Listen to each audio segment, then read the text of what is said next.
Саламатсыздар ма? Екінші тоқсанның сабақ кестесі енгізілді.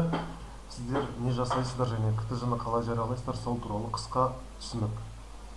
Ең бірінші күнделікке кірген кезде мынау жоғары жақта КТЖ деген бөлім бар. Осыған кіресіздер.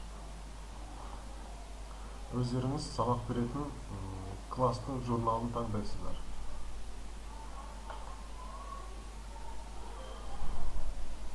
Осы жерден біздерде жарияланып кетіп тұр. Өздеріңіз пәндеріңізді тауып аласыздар. Мысалы мен информатика кіргеннен кейін мына бірінші тоқсан жарияланып тұр уже. Енді ары қарай не істейміз? Сабақ кестесі бойынша үйлестіру деген батырма тұрады астында. Осында басасыздар. Толық жыл дегенде екінші тоқсан дегенді таңдайсыздар. Таңдалғаннан кейін ары қарай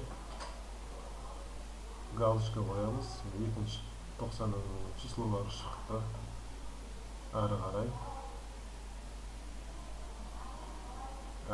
үлестіру. Қара экран шыққанша мына ары қарайды баса бересіздер. Сол кезде сіздердің екінші тоқсандарыңыз жарияланып шығады. Есептер бөлімінде оқу бағдарламасының орындалуы деген бар. Осы жерде пән бойынша мұғалімге немесе сыныптар бойынша ашуға болады. Мысалға, пән бойынша мұғалімге информатика, Исақұлов екінші тоқсанды таңдап есептерді құрастырған кезде менің жариялаған сыныптарым 100% болып шығады. Сіздерден мынаның барлығы 100% болып шығып келеді. Қысқа нұсқа. Тақырыптардың барлығын енгізіп қойғанбыз, сондықтан еш қиындық тудырмау қажет.